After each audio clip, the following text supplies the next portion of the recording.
He is back. We're in a new season with some new people, and I am telling you, I have really missed y'all.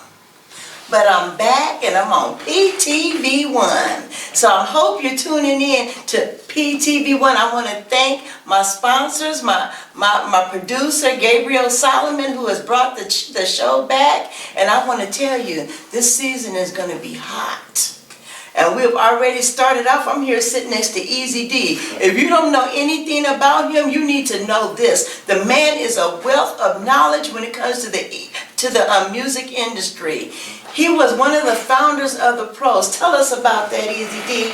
Well, first, thank you very much for bringing me on, and I think I'm your first guest, so... You're my first guest this season. The Pros, we were a DJ pool. It was established in 1979 by my mentor, Rico Casanova. And in essence, in the 80s, a DJ pool was the alternative for artists that were not able to get on mainstream radio. So for out here in the Bay, KMEL, KSOL, KDIA, didn't really matter. If you weren't part of the establishment, you weren't in the game. And so what we did as the Pros, we had the lock on all the top clubs in the Bay Area, in the country, as well as college radio. And so we were able to use our influence to help these young men and women go from where they were to where they wanted to be and where they needed to be. And so there was no internet at this time. Oh, no. See, so we're going back a little bit to some history now. Yes. This is a time in history where you really had to network. Absolutely. You had to be an artist, you had to be a performer, and you had to have some hustle. Yes, and you had to have a lot of belief in yourself. And even with all of that, you'll notice talent wasn't even in the top 5. Okay? We made sure talent was number 1. Okay. But yes. What do you mean by that when you say you made sure the talent was number 1? Well, back in the day, we would have labels, regular record labels, whether they were Top Scale, the Epics, the Columbias, or the entry level, want to do it all on our own. Well, we would have people that were truly talented. We're talking about Pebbles, we're talking about LL Cool J, we're talking about Will Smith. These were talented young men and women. Right? We also had a lot of artists come through that had a lot of money behind them, but did not have that talent. Okay. And so we weren't about showcasing just anybody. You had to bring your A game, period, because our reputation was at stake. And so it was interdependent. You were relying on us to bring our strength. And in return, we were relying on you to bring your A game. Okay, let's talk about the A game for a minute. Sure. Because that's very important. And I'm going to tell you it's funny because what's the guy that plays Forrest Gump? Oh, Tom Hanks. Tom Hanks. I actually had a conversation with him one time. And I was talking to him about my movie. And he said to me, well, what makes you think your movie is good? And I was telling him, and he said, well, no, what makes you think it's good is because you wrote it. It's because it's your baby. Exactly. So when you say bring your package, most people think their package is together because they just put a package together. But what makes a package complete? If they want to bring their A game, what should they have? What should they have? Belief in themselves. Okay. Period. Now, I'm also a religious person, so of course I'm going to say bring God into your life. Mm-hmm. However, the industry doesn't look at religion necessarily, and so so when I say belief in yourself, you can take that as you wish. Your confidence. Your confidence. You have to come and be. You know, you have to come and know and own a room when you walk into it. Absolutely. And if you walked out of that room feeling like you didn't own it, well, you didn't own it. Right. Yeah. Did they miss you when you left? And that was the important thing. Did they miss you when you left, as opposed to who was that? Right. Right. But that was the package. But that package, from a talent standpoint, you could have it very well produced. We had some great artists that were very well produced, but they didn't have the talent. You know, it was hickory dickory dock, the clock ran up the tree. Huh? You know, this doesn't make any sense to me. Right. So, but then you also had people, my girl Rosie Gaines is a prime example. I was fortunate to put on what we used to call putting on the hits. And it was at Los Medanos College up in Pittsburgh.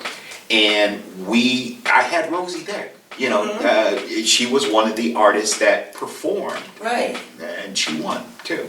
But all she had was family and herself.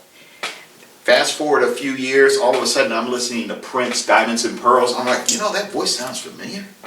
And it's Rosie Gaines. Right. And I'm like, oh my God, wow, my girl, wow, you know. But she always had a belief in herself, and she's still in the game today, Rosie. Right. And you know, belief is you have to have it. I'm gonna tell you why. Because if you belief fuels your hustle. Oh, absolutely. If you don't believe it, you can't achieve it. And it doesn't mean that you have to have a lot of money at the time or whatever, but you have to believe. And if you truly believe, you'll start from wherever you need to start. I don't know if you want to save this for the next segment or not, but I can give you a living example. Mr. Stanley Burrell, a.k.a. Hammer. That person personifies exactly what you just said about belief in yourself and hustle and being the first. And he was a master at being the first. You know, that's a good thing we're talking about being the first, because a lot of people now are trying to imitate something. Yes. No one is trying to be what I consider to be original. They come with a different sound, a different way of looking. Everybody is molded after somebody. How do you break out when you're the first? Because everybody, even if you ask for seed money for somebody for your project, they want you to be looking. They want it to be able to identify it with somebody else. Well, no, and that's a very difficult question, and unfortunately, I can't be the one to answer, and here's the reason why. It took 35 years to understand that the pros were the first. We talked about this the other day. They were the first. And we didn't know we were in it. You know, we didn't know we were the first. We were too busy just doing it to be the first. Wow. You know, we were just doing it. It's not like Man on the Moon. We all know who Neil Armstrong was because we have it on tape. Right. When we were into it deep, we were doing it to help promote artists because radio was not. You were a pioneer. Yes. You were a pioneer. You set a precedence in that thing, because it wasn't that thing until you made it that thing. So you were groundbreaking. It is there's an artist that's out by the name of Critter, and I'm going to release his new single, not today, but he has a song. It's called Something Out of Nothing. I hope you bring him on the couch with Lisa B. I will try and get him off his schedule. He's a very busy young man, but he actually, and there are other artists such as Critter who, and I think that they would be better suited to answer that question. I can tell you that his song, as an example, and there are others. There are Jay Griffey, Gwen Majors. If you go to my Facebook page, you'll see a lot of them. Yes. But they are striking out on their own. They're not doing it to be the first. They're doing it to be the best. Because they have a vision. They have a vision. And I think that's the answer. If you shoot to be the best, you wind up being the first. You know, you have Michael Jordan, but before Michael, there was Dr. J. Right. So, you know, he wanted to be the best, and he wound up being the first. Michael Jordan, he wanted to be the best, and he became the first. You know, and another thing that I wanted to talk about, because we talked about signing to a label as opposed to doing your own thing. Yeah. This is a hot topic because everybody thinks that they have to be signed to a label. With all due respect to my friends in the industry, labels, you may want to turn it off now. I am not a big fan of that mindset. You don't need it. You didn't need it in the 80s, you certainly don't need it today. All right? And just the real short version, the less than 2-minute version, is there is such a wealth of information out there and avenues that were not even conceived of when we started. You know, an artist had to spend so much upfront money putting the wax together, getting it packaged, Right. getting it out to people, giving it away so that they would have a chance of playing it. Right. There was all that time, effort, and money. I can think of one artist, one tweet, talking about one song on one platform, and will do more than anything. I'm gonna need you to save that thought. Sure. Because we're going to a commercial break. Now, when we come back, what we're gonna talk about is the same thing. Because I'm gonna tell you, as an author, my biggest dream is to be signed to Simon and Schuster. Good for you. I don't think you need it, but good for you. Right, but that has always been my aspiration. Well, that was when I started out, because that's what I knew. Right. But knowing what I know now, it's not my goal anymore. Good for you. You understand what I'm saying? My Exactly. goal is to get my product out, to satisfy the people, to gain more people, and to distribute my own platform and on my own platform, my own product. We're going to commercial. Okay. Keep your thought.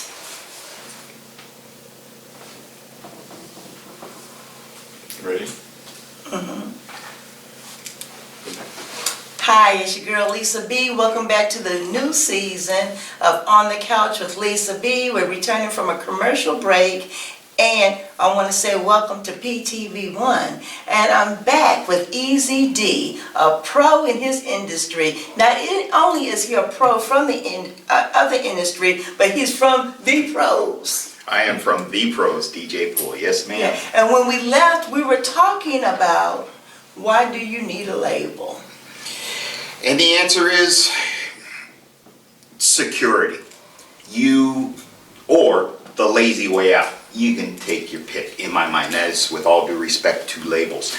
The reason I say that is, back when we started, Right. you needed a label to help front you. Seed money, if you will. So to put together the LPs, to put together the master. You Right. know, you've done all that, all the lab work and everything. Okay. You take that tape, then you take it to a place where they make the records for you. So then you buy crates and crates and crates of records to give away. Well, all of that costs money. So you needed their finances. Or their reputation. Okay. You said Simon and Schuster. That name I know. I'm sure that there is a label, a book company out there. I have no idea. You can drop their name and I'll say who. You know, so you needed them.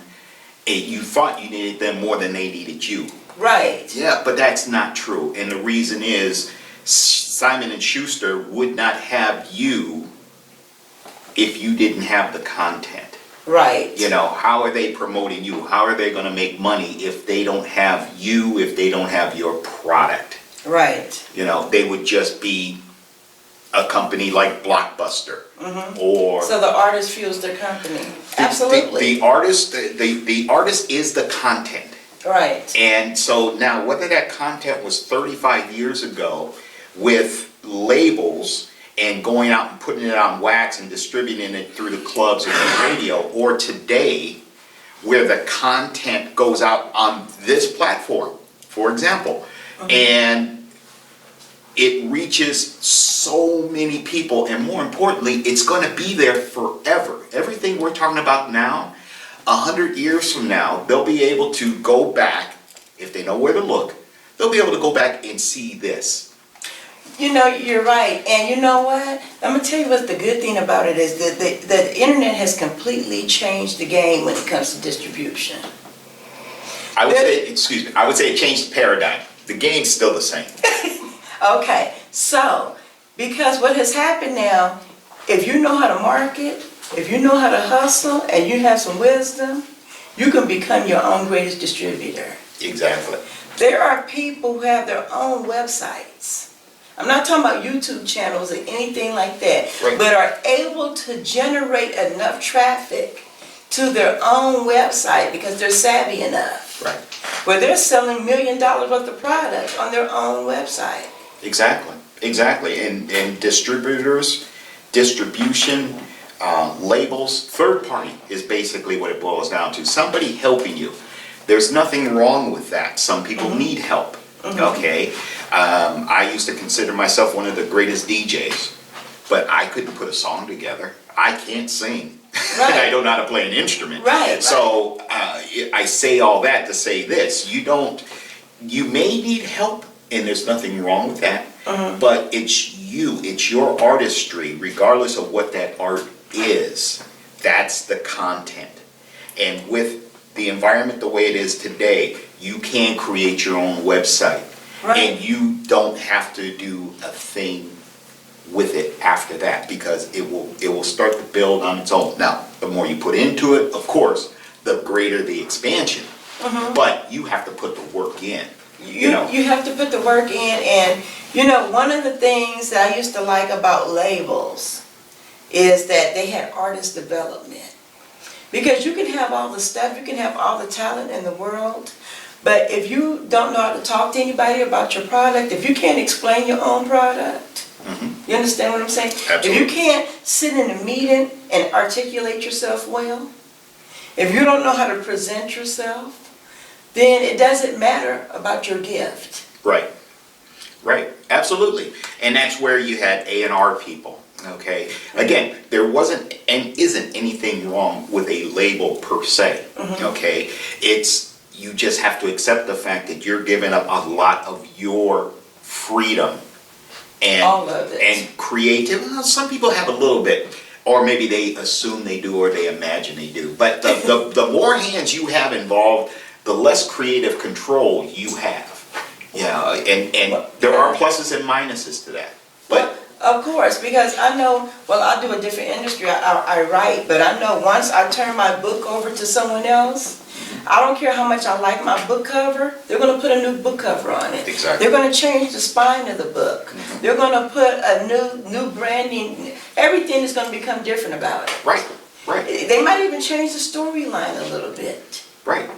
And it's the same thing with any form of distribution. Right. Except now, you can take your content, you can put it on the web, you can put it to your web address, Right. and you can say, here's my work. Hope you enjoy it. Now, is that a good idea? Now, let me ask you this. Is it a good idea for an artist to do their thing and put it out without having at least a group that they're working with, or some kind of little machine behind them that can have several eyes on their project? Sure. Because what you do is you get full of yourself, you don't see any mistakes. I tried to edit my own book one time. Oh, yes. And it was a disaster. Yes. I guess it depends on, and this is why I was hesitating in the answer or thinking about the answer. It depends on what it is you want to do. Okay. If you, as an artist, if you want to just keep a roof over your head and your belly fed, you should be able to do that on your own. I mean, you just go out there and hustle. That's just, grinding 101. Right. If you want to be remembered, then you need other people to remember you, but you don't need them to help remember you, if that makes sense. You can go out on the internet, you can have a cat run into a tree. Okay. Right? That's the analogy I love using. You can have a cat run into a tree, get 1 million hits on YouTube. That cat's going to be remembered forever. Right. Cat didn't wake up that morning expecting to be remembered forever. Okay? And if that's what you want. If you want to make a career out of it, that's where it starts getting complicated. Right. And that's where the machine comes into play. So it just depends on what it is you want to do. And I don't have that answer. Artists like Critta, like Jay Griffey, like Mac Mall, they have to know what they want. Now, Mac Mall, he's been in the game for 30 plus years. He knows what he wants. Artists like Critta and Jay Griffey, I believe they know what they want.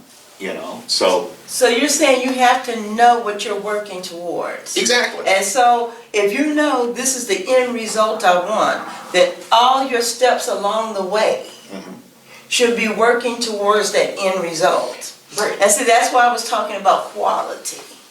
Because quality is everything. It's everything, especially when you're talking about your product and having eyes on your product. Because when you do something, of course, you look at it, you like it. I remember one time we were doing a church event, right? I always use this, and we put our money together, and we got 5,000 Wow. of these cards printed up, right? And nobody had money at the time. So after we got the cards, guess what? What? The lady never had anybody look at it before she ordered it. They did the graphic, she didn't put the date. Oops. Yeah, well. But the flyer looked good. The flyer looked great. So that's what I talk about when I talk about individual artists, Right. not having anyone working with them. There's always, if you're that individual, always going to be something that you're missing.